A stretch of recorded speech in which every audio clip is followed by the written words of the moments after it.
Hello students, welcome back to my YouTube channel. So today's topic is battle of Hyderabad. ఇది ఎవరెవరికి జరిగిందా అంటే Alexander and పోరస్కి జరిగింది ఈ బ్యాటిల్. సో ఈ బ్యాటిల్ ఒక టైం పీరియడ్ వచ్చేసరికి 327 BC.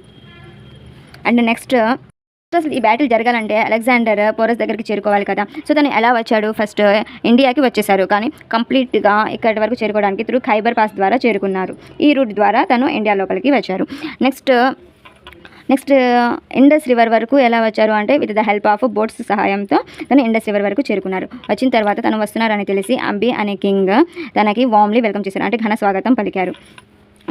ఇంకా తను అలెగ్జాండర్తో నేను మీతో యుద్ధం చేయలేను, సో మీరు పెట్టిన షరతులకి నేను ఒప్పుకుంటున్నాను. సో తన రాజ్యాంగాన్ని, అంబి యొక్క రాజ్యాంగాన్ని అలెగ్జాండర్కి అప్పగించారు. సో నెక్స్ట్ తను దీనికి ఎవరి దగ్గరకు వచ్చారు? పోరస్ దగ్గరికి. కానీ పోరస్ అలెగ్జాండర్కి తన రాజ్యం ఇవ్వను అని చెప్పారు. సో నేను నీతో ఫైట్ చేస్తాను అని చెప్పారు. అలెగ్జాండర్తో ఫైట్ చేస్తాను అని పోరస్ చెప్పారు. సో పోరస్ గురించి ఒక చిన్న ఇన్ఫర్మేషన్ తెలుసుకుందాము. పోరస్ని ఇంకొక నేమ్ కూడా ఉంది, అదేంటంటే పురుషోత్తం అని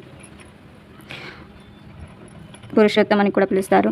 అండ్ నెక్స్ట్ వన్ ఈజ్ పోరస్కి 2 నేమ్స్ ఉన్నాయి. పురుషోత్తం అంటారు, ఇంకా పోర్వా డైనాసిటీ. తను ఏ డైనాసిటీకి సంబంధించిన వారు అంటే పోర్వా డైనాసిటీకి సంబంధించిన వారు. సో ఇంకా ఏం చేశారు? సో నేను నీతో యుద్ధం చేస్తాను అని చెప్పారు కదా పోరస్ అలెగ్జాండర్తో.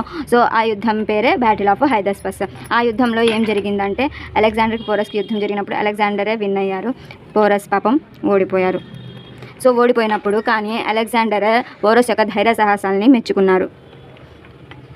మెచ్చుకొని తన రాజ్యాంగాన్ని తనకి అప్పగించేశారు. బ్యాటిల్ ఆఫ్ హైదరాబాద్ అనేది ఏ రివర్ దగ్గర జరిగింది? జీలం రివర్ దగ్గర జరిగింది. ఓకే, తను ఇంకా ఈస్ట్ పార్ట్ వైపు రావాలనుకున్నారు, ఇండియాకి ఈస్ట్ సైడ్ రావాలి అనుకున్నప్పుడు అలెగ్జాండర్ యొక్క ఆర్మీ ఏం చేశారు అంటే వాళ్ళు రిఫ్యూజ్ చేశారు అలెగ్జాండర్తో, మేము రాము అని. ఎందుకు రాము అని చెప్పారు అంటే ఎన్నో వార్స్ జరిగి వాళ్ళు ఇంకా టైర్డ్ అయిపోయారు. సో టైర్డ్ అయిపోయి మేము ఇంకా యుద్ధం చేయలేము అని వాళ్ళు చెప్పేశారు అలెగ్జాండర్ యొక్క ఆర్మీ. యుద్ధం చేయరు అని చెప్పేసరికి అలెగ్జాండర్ ఏం చేశారు? తన నార్త్ సైడ్ ఉన్నారు కదా, సో దాన్ని 3 డివిజన్స్గా డివైడ్ చేశారు, 3 ప్రొవిజన్స్గా డివైడ్ చేశారు. డివైడ్ చేసి ఎవరి అండర్లో పెట్టారంటే గ్రీక్ గవర్నర్ అండర్లో పెట్టారు. గ్రీక్ గవర్నర్, ఓకే, ఈ 3 ప్రొవిజన్స్ అండర్. ఆ గ్రీక్ గవర్నర్ ఎవరంటే, ఈ నేమ్ చాలా important, very very important, Seleucus Nicator. So ఈ నేమ్ బాగా గుర్తుపెట్టుకోండి, మనకి నెక్స్ట్ వచ్చే వీడియోస్లో చాలా యూజ్ అవుతుంది ఈ నేమ్ వల్ల. అండ్ నెక్స్ట్ ఇండియా నుంచి తను వెళ్ళిపోయిన తర్వాత అలెగ్జాండర్ 19 monthsలోనే చనిపోయారు. తనకి అప్పుడు ఎంత ఏజ్ అంటే 33 years ఉన్నప్పుడు చనిపోయారు. ఎక్కడ చనిపోయారు అంటే బ్యాబిలాన్లో. టైం పీరియడ్ కరెక్ట్గా అంటే 323 BC. సో ఇది మనకి ఓవరాల్గా ఇండియాకి వచ్చినప్పుడు అలెగ్జాండర్కి ఇక్కడ జరిగిన ఫైట్ అన్నమాట. లైక్ చేయండి, షేర్ చేయండి, మన ఛానల్ని సబ్స్క్రైబ్ చేసుకోండి. Thanks for watching.